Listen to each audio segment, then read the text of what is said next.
Hello friends, welcome to my channel. अब तक हमने देखा जिन टियान को सच्चाई बोलने ही वाला है, लेकिन उसी वक्त यू को जिन की सच्चाई पता चल जाती है और अब वो जिन के पास वापस जा रही है। आगे देखने से पहले सब्सक्राइब जरूर कर ले। तो आगे टियान जिन के लिए कॉफी लेके आती है और बोलती है क्या बोलना है बोलो। तो जिन उसे हियरिंग एड दिखाता है। टियान उसे देख के बोलती है ये तो मेरी है। जिन बोलता है हाँ, ये वही सच है जो मैं तुम्हें बोलना चाहता हूँ। टियान बोलती है लेकिन ये तो मैं ग्रेप बेचने से बहुत पहले खो गया था, ये तुम्हारे पास कैसे आया। जिन बोलता है एक्चुअली हम बहुत पहले मिल चुके हैं। तुमसे मिलने से पहले मैं पहले नजर में प्यार को एक जोक समझता था, फिर मुझे एहसास हुआ मैं खुद ही एक जोक हूँ। लेकिन कुछ दिन बाद जब मैं वीडियो देखा जिसमें तुम ग्रेप सेल करने के लिए बोली हो, तो मैं कुछ ना सोच के ऑर्डर कर दिया। फिर मैंने सोचा कुछ ऐसा प्लान करूं जैसे तुम हमेशा मेरे पास रहोगे। टियान बोली तो तुम इतने सारे ग्रेप मुझे तुम्हारे पास बुलाने के लिए किए थे। जिन बोलता है मैं तुम्हारे साथ इस कोऑपरेशन के थ्रू फैमिलियर होना चाहता था, लेकिन तुम बोले और ग्रेप नहीं है तुम्हारे पास, तो मुझे लगा मैं तुम्हें और कभी नहीं देख सकता, इसलिए। टियान बोलती है इसलिए तुमने झूठ बोला, ग्रेप की क्वालिटी खराब है, मुझे और मेरे गांव को नीचा दिखाया। जिन बोलता है नहीं, ऐसा नहीं है, मैंने कभी किसी के सामने भी तुम्हारे गांव के ग्रेप को बुरा नहीं बोला। टियान बोलती है तुम तो झूठ की भंडार हो, इस झूठ के लिए कितने झूठ बोले होगे तुमने, बोलो और क्या झूठ बोले हो मुझे। जिन ये सुन के बड़ी ही मुश्किल से खुद को हिम्मत दे के खड़ा हुआ। जिन को खड़ा हुआ देख के टियान गुस्से से रोने लगती है। बोलती है जिनसे मैं सोच रही थी तुम मुझे सच्चा प्यार करते हो, लेकिन मैं तो एक खिलौना हूँ ना, एक धनी आदमी जो मुझसे अपने फन के लिए अब तक खेल रहा था। जिन बोलता है टियान ऐसा नहीं है।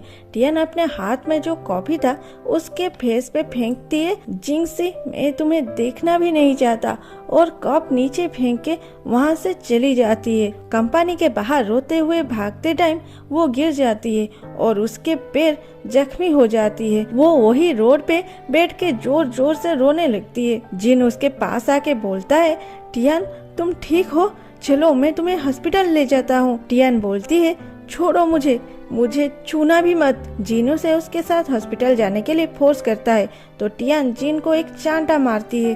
तभी वहाँ एंट्री होती है यू की। वो टियान के पास जाके बोलती है टियान तुम ठीक हो, चलो मेरे साथ। जिन बोलता है मुझे उससे बात करना है।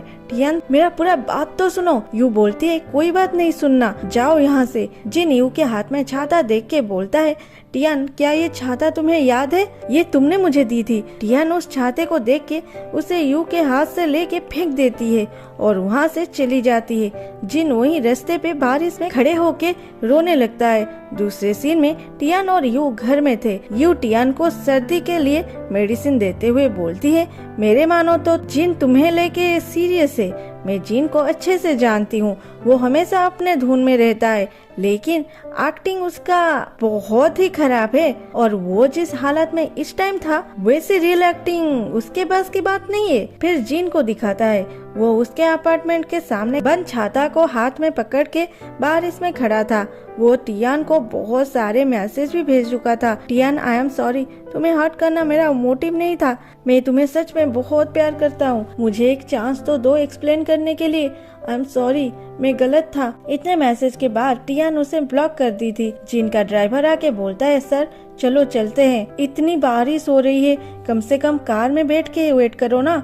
जिन बोलता है मैं यहाँ कुछ टाइम रहना चाहता हूँ। फिर टियान को कॉल करता है। टियान उस नंबर को ही ब्लॉक कर देती है। फिर जिन यू को कॉल करता है। यू जब फोन उठाने वाली थी, टियान उसकी फोन लेके उस नंबर को ब्लॉक कर देती है। जिन वैसे ही बारिश में खड़ा था। टियान बोलती है अगर वो मुझे सच में प्यार करता है तो भी क्या, वो हमारे प्यार का नींव ही झूठ से बनाया था। यू बोलती है उस वक्त उसे जो ठीक लगा वो किया, वो उसके लिए एक सफेद झूठ ही था, लेकिन तुम्हारे लिए नहीं। टियान बोलती है तुम उसे कल ब्लॉक लिस्ट से निकाल लेना, जो भी हो वो तुम्हारी बॉस है, बस उसके सामने मेरा नाम मत लेना।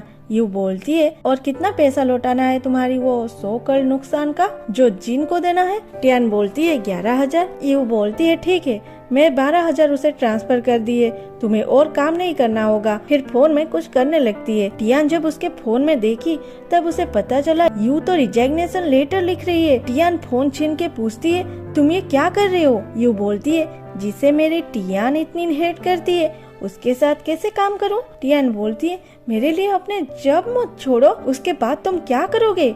यू बोलती है तुम टेंशन ना लो, मेरे पास अब भी पैसे हैं जिससे हम दोनों अच्छे से ये विंटर निकाल सकते हैं। उधर जुआंग को दिखाता है जो यू को याद करके उसके फोटो को देख रहा था। तभी उसके फोन में नोटिफिकेशन आता है कि चाइना में बारिश होने वाली है। तो वो डायरेक्टर ली को फोन करता है। तो डायरेक्टर ली जुआन के घर आते हैं। जुआंग ली को बोला था कि बारिश और बढ़ेगी, इसलिए वो घर जाके टेम्पररी छत ओपन कर दो जिससे मेरे गार्डन को नुकसान ना हो। ली अभी भी जुआंग के साथ बात कर रहा था।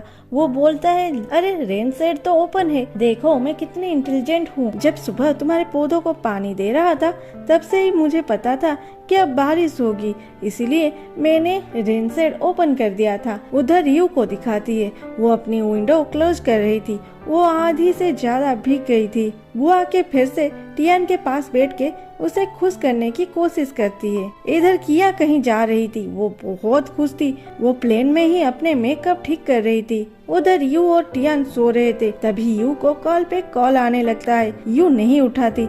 सुबह सुबह ये कौन परेशान कर रहा है, मैं नहीं उठाने वाली। तो कुछ देर बाद टियान के पास कॉल आती है। वो दोनों फिर भी सोते रहते हैं। फिर यू बोलती है अरे जिन तो ब्लॉक है, फिर कौन कॉल कर रहा है? तो टियान सोते हुए फोन उठाती है और बोलती है हेलो। उधर की बात सुन के बोलती है क्या, कब? मैं अभी निकल रही हूँ।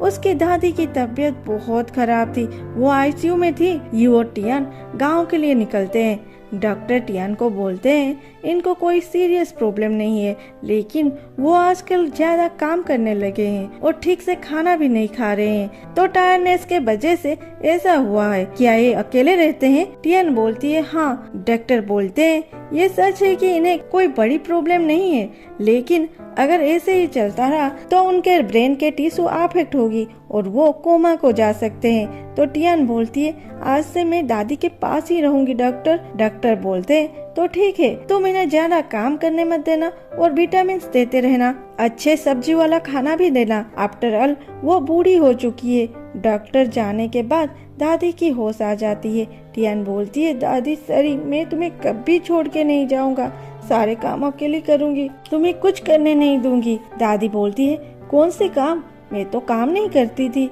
तू जब पास नहीं थी मैं हर दिन घर आता था। वो घर का और फार्म का सारे काम अकेला करता था और तुम्हारी आंटी मेरे लिए हर दिन खाना बना के भेजती थी, मैं तो खाना भी नहीं बनाती थी। ये तो आज मैं जल्दी जाग गई और मैं ही आया नहीं था तो ब्रेकफास्ट नहीं खा के थोड़ी सी घर का काम करने लगी, फिर ये सब हो गई। आंटी बोलते हैं आप आगे से ऐसे नहीं करना, अगर मेई को जाने में और देर हो जाता तो कितनी प्रॉब्लम होती। टियान आंटी और मेई को थैंक्स बोलती है, फिर बोलती है मैं यहाँ पे हूँ, आप लोग घर जाके फ्रेश हो जाइए। फिर उधर यू की पापा को दिखाता है, वो फैमिली फोटो को वॉल पे लगा रहे थे। जब यू अपने माँ और मेई के साथ आता हुआ देखे वो चुपचाप बैठ जाते हैं। फिर तीनों आके पापा के साथ बातें करते हैं। वो लोग जुआंग के बारे में पूछते हैं, वो कैसा है, क्यों नहीं आया? यू बोलती है वो थोड़ा बिजी है, जल्द ही आ जाएगा, आप लोगों से जरूर मिलेगा। माँ मैं रूम में जाती हूँ, थोड़ा फ्रेश हो जाती हूँ, फिर बात करूँगी, और ऊपर चली जाती है। लेकिन माँ तो माँ है, वो बोलती है कुछ तो हुआ है। ये ऊपर जाके बहुत रोती है। फिर माँ जी उसके पास एल्बम लेके आते हैं और जुआंग और यू की फोटो दिखाते हुए बोलते हैं देखो फोटोग्राफर छुपाते हुए तुम दोनों की कितनी फोटो खींची है, मुझे तो खुद भी पता नहीं था, और इन सब को प्रिंट करने के लिए मैंने एक्स्ट्रा पैसा भी दिए, इसे लेके जाना, जुआंग को भी दिखाना। यूं ये सब देख के बीती बातें याद करके वो बोलती है माँ जाओ यहाँ से, मुझे सोने दो, और सो जाती है। फिर माँ जी नीचे आके रूम साफ कर रहे थे, तभी पीछे से जीन आता है। नेक्स्ट सीन में यू उसे पूछती है तुम यहाँ क्यों आए हो, तुम्हें मेरी रेजिग्नेशन लेटर मिल गया होगा ना? जिन बोलता है हाँ मिला है, मैं टियान के घर गई थी, वो वहाँ नहीं थी और तुम भी घर पे नहीं थे, तो मैं तुम्हारी गाँव आई मिलने। यहाँ आके लोगों से टियान के घर की एड्रेस पूछा, वहाँ गया भी लेकिन कोई नहीं था, इसलिए तुम्हारे पास आया। लकीली तुम घर में हो। यू बोलती है, मैं तुम्हें ये नहीं पूछी तुम यहाँ कैसे आए हो, क्यों आए हो, ये बोलो। जिन बोलती है, टियान ठीक है ना, वो तो मुझे अभी अभी जानती है, तुम तो मुझे पहले से जानते हो, क्या मैं आज से ज्यादा कभी सीरियस था। यू बोलती है, सीरियस? तुम तब क्यों नहीं सोचे जब टियान तुम्हारे पैर का ख्याल ले रही थी, तुम्हारे लिए टेंशन हो रही थी, तब क्या तुम्हें ये सब एक खेल लग रहा था? देखो टियान तुम्हें कभी माफ नहीं करेगी और मैं भी इसमें तुम्हारा कोई हेल्प नहीं कर सकती। ये सुन के जिन बोलता है, ठीक है मैं अब जा रहा हूँ, जब टियान की मूड ठीक होगी तब मैं आऊँगा। इसके बाद वो वहाँ से चला जाता है, लेकिन वो कभी भी वापस नहीं आया। हैप्पी बिलेटेड दिवाली मेरे प्यारी प्यारी दोस्तों। भगवान आप सभी को बहुत खुश रखे, आप हमेशा शांति से रहे। बाय बाय, फिर मिलते हैं नेक्स्ट एपिसोड में।